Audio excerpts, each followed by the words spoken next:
Good morning everyone, स्वागत है आप सभी का हमारे चैनल क्लासेस बाय सोग्रा पर। और आज हम आपके लिए लेकर आए हैं क्लास 10th मैथ चैप्टर 1 का एक्सरसाइज 1.1 का पहला नंबर क्वेश्चन। और आज हम सीखेंगे यूक्लिड विभाजन एल्गोरिथम से किस तरह एचसीएफ निकाला जाता है। तो सबसे पहले हम क्वेश्चन पढ़ेंगे। निम्नलिखित संख्याओं का एचसीएफ ज्ञात करने के लिए यूक्लिड विभाजन एल्गोरिथम का प्रयोग कीजिए। इसमें ये बोल रहा है कि यूक्लिड विभाजन एल्गोरिथम का प्रयोग करते हुए एचसीएफ ज्ञात करें। तो आज हम यही सीखेंगे कि किस तरह एचसीएफ ज्ञात किया जाता है यूक्लिड विभाजन एल्गोरिथम की विधि से। तो सबसे पहले हम लिखेंगे यहाँ पर हल। सबसे पहले काम करना है हल लिखना है हर क्वेश्चन में। फिर हमें ये देखना है कि इन दोनों में कौन बड़ा है कौन छोटा है। तो जो यहाँ 225 बड़ा है और 135 छोटा है। अब यहाँ हम मानेंगे कि a बराबर 225 और b बराबर 135। अब लिखेंगे यहाँ पे कि यूक्लिड विभाजन एल्गोरिथम से, जिसका एक फॉर्मूला होता है a बराबर बी क्यू प्लस आर, जहाँ जो r होगा वो 0 से बड़ा होगा या 0 के बराबर होगा, और जो b होगा वो b r से बड़ा होगा। कहने का मतलब ये है कि जो r होगा वो 0 से बड़ा होगा, लेकिन जो r है वो b से छोटा होगा। अब समझते हैं कि a बराबर बी क्यू प्लस आर कैसे आया, कहाँ से आया। तो ये समझते हैं पहले। तो सबसे पहले हम लोग पढ़ रहे होंगे अपने 6, 7, 8 वगैरह क्लासों में कि भाज्य बराबर भाजक गुने भागफल प्लस शेषफल, जहाँ यूक्लिड एल्गोरिथम नामक वैज्ञानिक ने भाज्य को a बोला, भाजक को b, भागफल को q और शेषफल को r, और इस तरह ये फॉर्मूला बना है। अब ये भी समझेंगे कि r जो 0 है, जो r है 0 से बड़ा है या 0 के बराबर है, और r जो है b से छोटा है, वो किस तरह। तो एक एग्जांपल लेते हैं। जैसे 3 को देंगे 4 से भागा, 3 एकम 3 करके यहाँ आया 1। अब देखते हैं यहाँ जो r है इसे कहेंगे a, ये b और ये q और ये r। यहाँ जो r है जो 1 है वो क्या है 0 से बड़ा है, और जो b है जो यहाँ 3 है वो r से बड़ा है। इसी तरह ये वाला बना है। अब फिर चलते हैं अब एचसीएफ निकालने की तरफ। तो सबसे पहले हम जो a है उसको हम b से भाग देंगे साइड में। तो यहाँ पर हम भाग देते हैं 135 से 225 को जब हम भाग देंगे तो ये एक बार में कटेगा और आएगा 90। फिर जब हम 90 से 135 को भागा देंगे तो यहाँ भी आएगा एक बार में।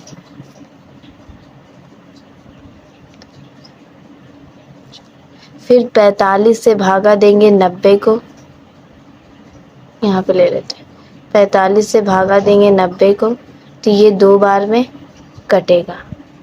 अब इस तरह यहाँ पर इसे हम स्टेप बाय स्टेप करके लिखेंगे। तो सबसे पहले लिखेंगे चरण फर्स्ट। यहाँ पर जो a है वो 225 है, तो सबसे पहले लिखेंगे 225। और जो b जिसको क्या कहते हैं भाजक, तो b क्या है 135, तो 135 लिखेंगे। q यहाँ क्या है 1 है, तो यहाँ 1 लिखेंगे, प्लस जो r शेषफल की तो क्या है 90।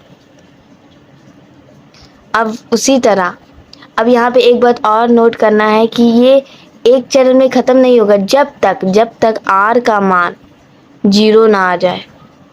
और जब तक r का मान 0 नहीं आएगा ये प्रोसेस हम लोग करते चलेंगे। अब चलेंगे चरण 2 में। अब चरण 2 में क्या हुआ था कि 90 से भागा दिए थे 135 को, तो यहाँ पे a कौन है 135 है। फिर 90 क्या हुआ b हुआ था, और फिर जो भागफल था वो 1 है और जो r था वो 45 आया था। यहाँ भी देखिए r does not equal to 0 है अभी। जब तक r का मान 0 नहीं होगा तब तक ये प्रक्रिया नहीं रुकेगी। फिर अब चरण 3 में आएंगे।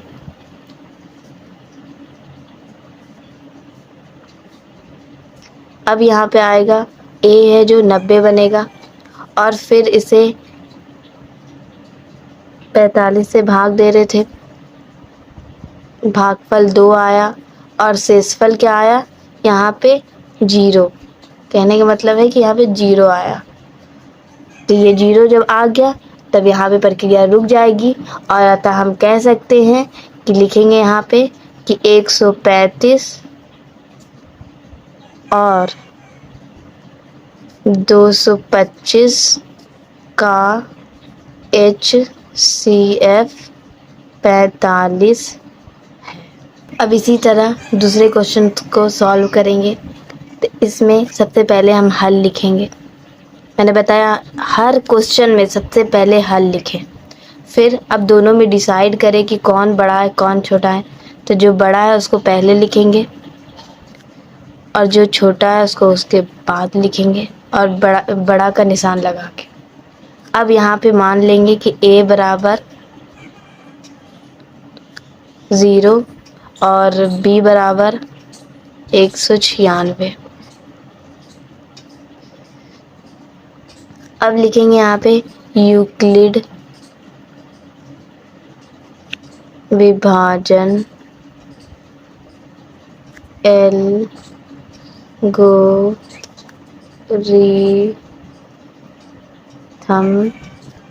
से a बराबर BQ प्लस R, जहाँ जो R है वो 0 से बड़ा होगा या 0 के बराबर होगा और R B से छोटा होगा। अब हम सबसे पहले इसे साइड में भाग देंगे।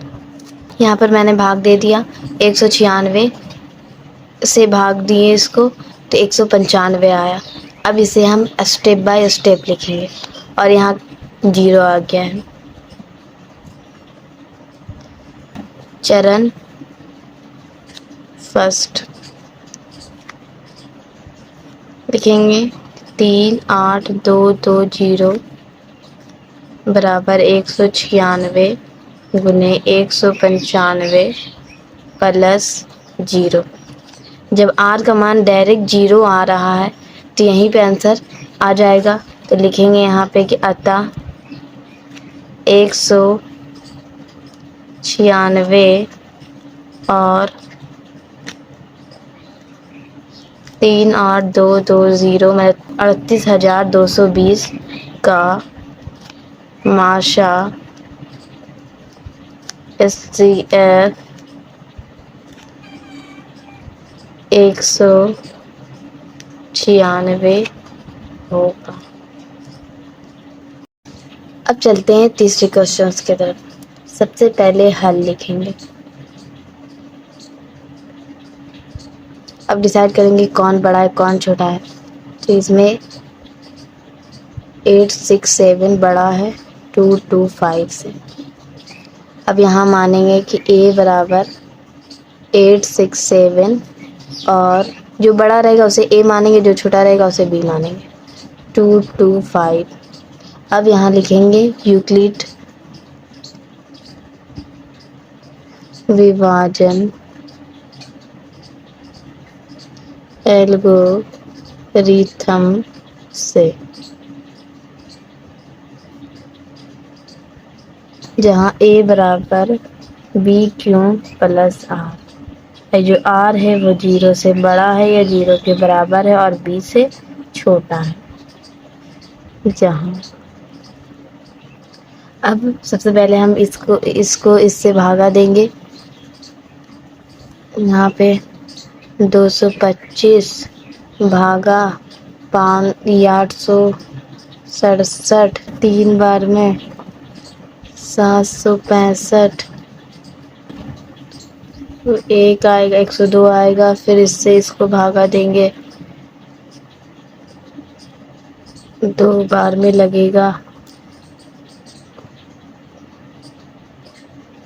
जब फिर 51 से 102 को भागा देंगे तो 2 बार में कट जाएगा। अब इसे हम चरण बाय चरण लिखेंगे। तो चरण फर्स्ट लिखेंगे 8 6 7 बराबर 2 2 5 गुने 3 प्लस 1 0 2। यहाँ r का मान 0 नहीं आ रहा तो एक स्टेप और चलेंगे और यहाँ लिखते हुए चलेंगे r does not equal to 0, इसलिए हम आगे के स्टेप ले रहे हैं, ये लिखना जरूरी है। अब आते हैं चरण नंबर 2 पर।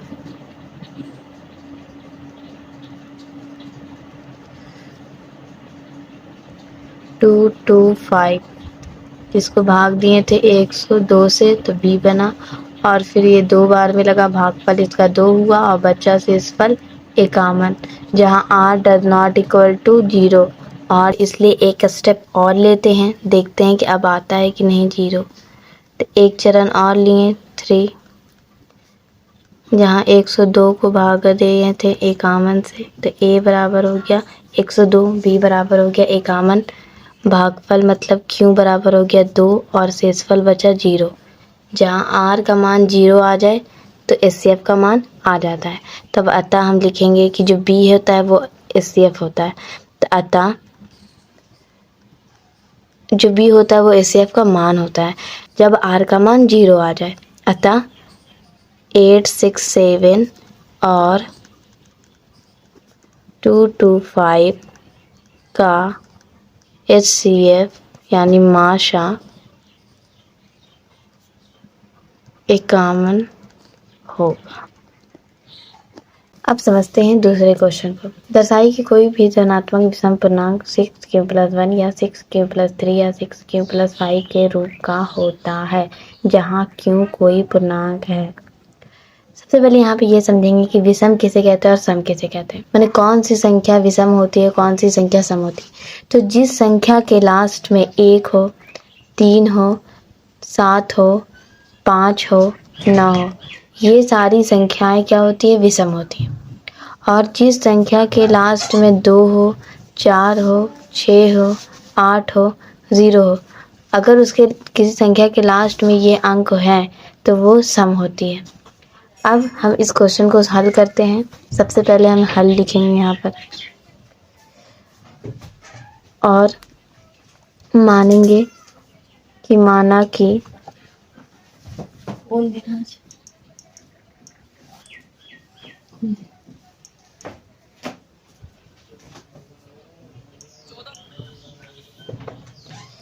मानेंगे कि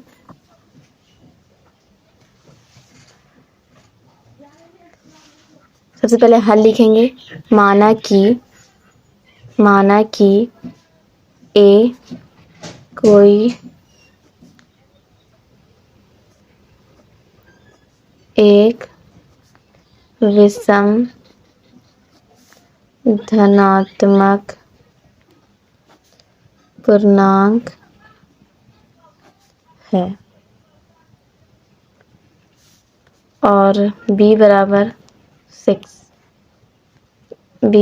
6, क्योंकि ये भी समझाते हैं, रुके,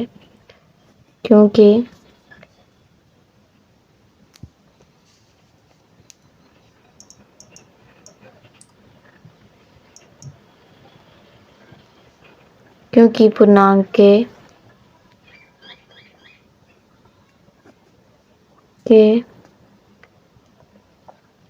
6q+1, 6q+3, 6q+5 के रूप का है। मैंने यहाँ देखें, यहाँ पे लिखा हुआ है 6q+1, जहाँ 6 क्या है, b है, q और 1 क्या है, r है, तो इसीलिए b का मान जो है 6 है यहाँ से। अब लिखते हैं यूक्लिड विभाजन एल्गोरिथम से। यूक्लिड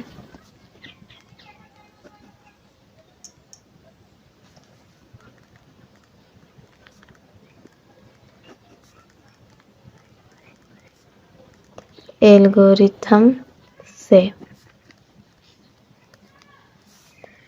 ए बराबर बी क्यू प्लस आर, जहाँ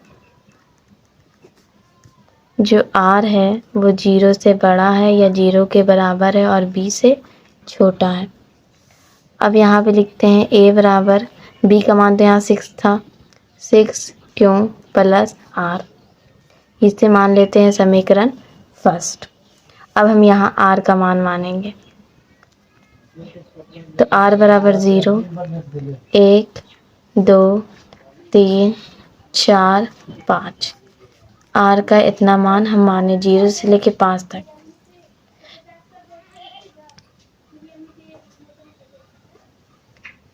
तो इसलिए आर का मान 0 से 5 तक लिया गया है कि हम समझाते हैं, रुके।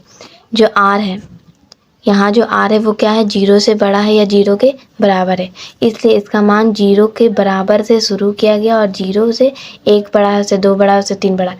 फिर यहाँ क्या बोला गया है कि आर जो होगा वो b से छोटा होगा, इसलिए यहाँ b का मान जो है 6 है, इसलिए जो 6 से छोटा रखे आर का मान 5 ही तक, इसलिए 0 से लेके 5 तक हम लोगों ने माना। अब आर का मान आर बराबर 0 समीकरण 1 में रखने पर तो ए बराबर 6 क्यू प्लस 0, इसे ये ऐसे भी लिख सकते हैं कि 6 क्यू, ए बराबर 6 क्यू भी लिख सकते हैं। अब लिखते हैं आर पुनः आर बराबर 1 रखने पर, और इसे समीकरण 2 मान लेते हैं, रखने पर ए बराबर 6 क्यू प्लस 1, इसे समीकरण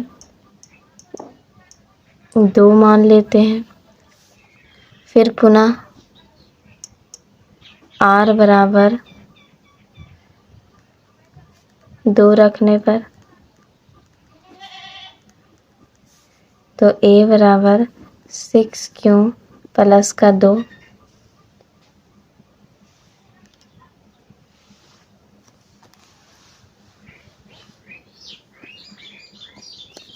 इसे 3 मान लेते हैं। फिर पुनः इसी तरह रखते जाना है, आर बराबर 3 रखने पर, तो ए बराबर 6 क्यू प्लस का 3, इसे 4 मान लेंगे।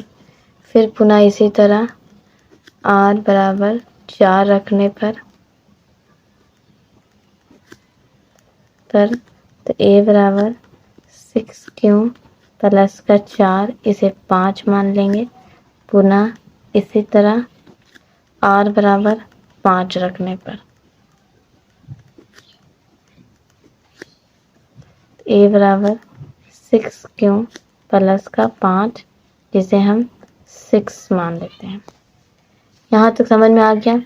ये समझ में आ गया कि हम लोगों ने यहाँ पे आर बराबर 0 से लेके 5 तक क्यों लिखा, क्योंकि आर का मान जो है वो 0 से बड़ा होगा और बी से, मतलब बी का मान 6 है यहाँ पे, तो 6 से छोटा होगा। अब चलते हैं कि ये जो आया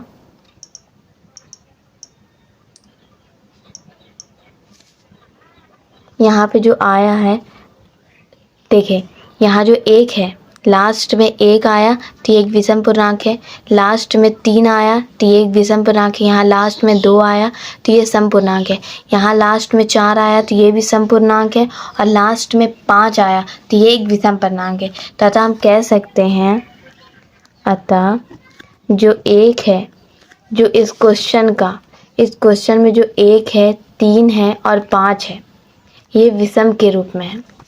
तो यहाँ हम लिख सकते हैं 1 3 और 5 धनात्मक विषम पूर्णांक है।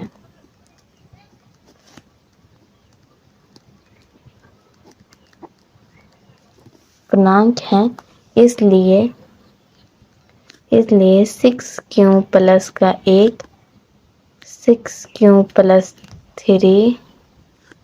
फिर या 6 प्लस का 5 के रूप का होता है।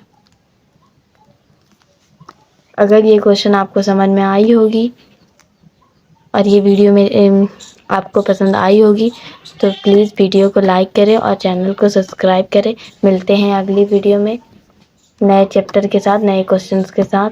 Thank you.